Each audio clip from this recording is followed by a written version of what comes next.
Great. Well, thank you all for coming.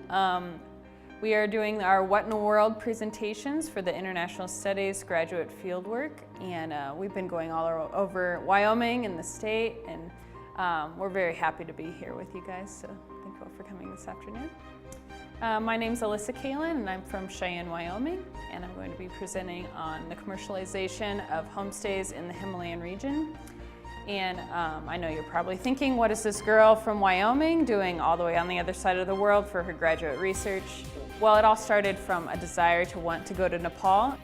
I decided to buy a one-way ticket after my undergrad just to check it out, and I ended up staying there for about 5 months teaching and traveling around the region, and I just fell in love with it, so I wanted to come back and do a more thorough research for my graduate studies. In case you're not familiar, Nepal is situated in South Asia, in between China and India, and it's about the size of, half the size of Wyoming actually, although you wouldn't know it because it takes so long to get everywhere. It's a very diverse place. Most people, when they think of Nepal, they think of the Himalayan region, Everest in particular, and the Sherpa peoples, but there are actually over 92 different languages that are spoken there and over 100 different ethnic groups. So it's pretty diverse in people as well as in elevation. You can see it ranges from the highest in the world, over 8,000 meters, to about 70 meters, so close to sea level. And so the first region that I'll talk about, and this is actually where the region I did my field work, was the Himalayan region. It's the high mountain region. It's the home of the Tamang and the Sherpa people. And then the next region is the middle hilly region. It has many different ethnic groups as well, specifically the Gurung. And then the lowland Terai is the borderland near India. I'm looking specifically at trends in tourism. The trend in tourism globally, as well as specifically in Nepal, is shifting towards a cultural tourism niche in the market.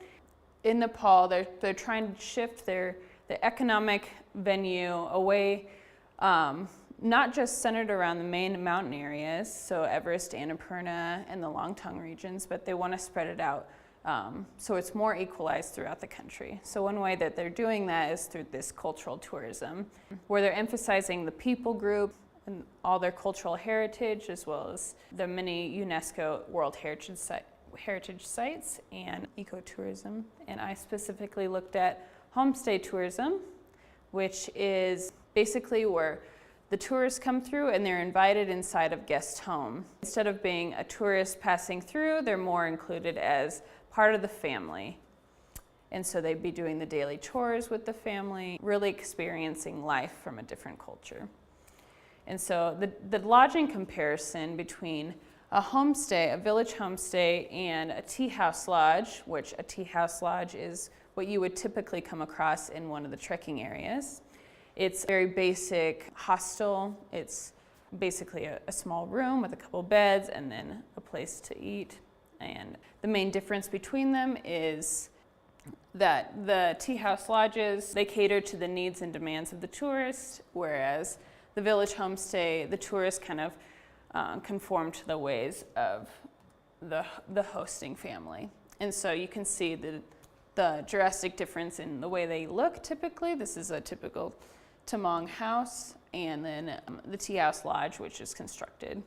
And so my project looked at homestay tourism as a tool for poverty alleviation and a way for economic benefits to come into lesser developed regions in the country. And so the money that it would take for a tea house lodge to be constructed is kind of alleviated, and then you can host tourists in your house for a very minimal time, effort, and money. And so my research site was in Briddim. It's in the Rasuwa District of Nepal, and it's about a 3-hour hike from the Tibet border. It's north of Kathmandu, as you can see. And so my main research question of this study was, how do the internal tensions and socio-economic hierarchies already present in the village become exacerbated or altered as a consequence of tourism? So basically I'm looking at this model of tourism, this homestay model, to see if it in fact can alleviate poverty in the village, and if the gap between the wealthy and the poor are increasing or decreasing as a result of this tourism. And so my methodology, I was in Nepal for about 4.5 months in between August and December this last year. I did many semi-structured interviews with villagers in the village, as well as in Kathmandu with NGOs and tourism industry professionals. And I also did structured household surveys to get a basic view of the village that I was working in. I did some locally drawn maps for spatial analysis and participant observation. So I lived on the ground there for about 5 months. So this village is along the Tamang Heritage Trail, as you can see. The trail in the yellow is actually Longtong National Park trek, which is the 3rd most popular trek in Nepal. And the red trekking trail is the Tamang Heritage Trail. And the Tamang Heritage Trail was developed in around 2001. It was a joint effort through the government of Nepal and several other development agencies such as the UNDP and the Department for International Development to establish basically a new trekking area that would involve the culture of the people, and then also to spread the tourism and the wealth that comes from the tourism into these new regions. And so Briddim is the only homestay, official homestay village in this region. Other villages promote different things, such as views of the Himalayas, then the Nagtali, and then the Tatopani is a hot springs area. So they all have their own specific niche in the market. And so getting there takes a lot of effort, actually. It's only about 80 miles away from Kathmandu. However, it takes an 8 to 10 hour bus ride and a 3-hour uphill hike just to get to the village. There are many different factors that go along with the bus ride, such as the switchbacks in the road, as well as the landslide area. You can see this picture of people loading a huge refrigerator and animals and whatnot on the top of the vehicle, so it's always an adventure getting there. And Briddim village itself is a small Z-shaped village. It has about 40 houses in it, mostly the Tamang ethnicity, or many of them are direct descendants from Tibet as well. And in the village, it's actually an agrarian society. So they do farming, agriculture, and raising livestock as their primary lifestyle practice. And so the national park was introduced. This area became a buffer zone in about 1998. From then, and since the national park was established in this region, they weren't allowed to kill any of the animals. The farming became much more difficult for them as these predators come in. There's not a very good way of keeping them out of their crops. Having tourism as an alternate form of revenue was actually really beneficial for this village.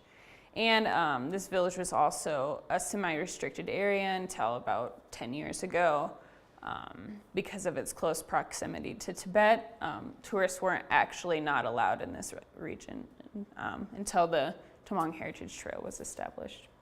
Outmigration is also, I found, to be an issue in the village, as many people are working either in the city or they're working abroad, and Nepal in particular has a high percentage of their GDP from remittances from people working abroad, such as in the Gulf or Malaysia. It takes about a quarter of their total GDP, and I found this to be true in this small village, where a large percentage of people are actually in other countries working or going to school. And then many of the youth and the education are in boarding schools, as their primary school is shut down in the village. Actually, the tourism has come in, and many of the tourists are now sponsoring children from the village to go into these boarding schools. And so my main findings were that homestay tourism actually reinforces existing socio-economic hierarchies in the village. Since the establishment of the trail and the village as a homestay village, the wealthier in the community have constructed lodges, which actually have taken away a lot of the business of the homestay. And then having the financial benefits from already being wealthier and knowing the tourism industry has done a lot for social networking in the wealthier people who are running these hotels. They have the contact information for all the guides. However, I did find that tourism in general has actually been beneficial for this village, as it's created new opportunities, like I said before, outside of just farming and agriculture and raising livestock. They've actually have this alternative income. Many of the villagers view it as a drawing point for bringing their youth back into the village. They can take over their trekking lodge or their homestay business, and so they want the youth to come back into the village once they've left for school. The child sponsorship for education, I think it's both a good and a bad thing that the children have gone away from the village. Many of them leave at a very young age. However, they're getting a much better education because of these child sponsorships. And then I also noticed a changing perception of wealth in the village. People are less focused on land and livestock and more focused on having that cash income. And so the cash income is acquired through both tourism and out-migration efforts. So I wanted to thank everyone that made this study possible, specifically through my Nepali language training, through the Department of Education. I received a FLAS scholarship, as well as Cornell University for supporting that program, and my funding to Nepal by the Dick and Lynn Cheney Fellowship for Excellence in Study Abroad, the UW Social Justice Research Center, the A&S Saunders Walters Study Abroad Scholarship, and the International Studies Research Internship Excellence Fund. So, thank you.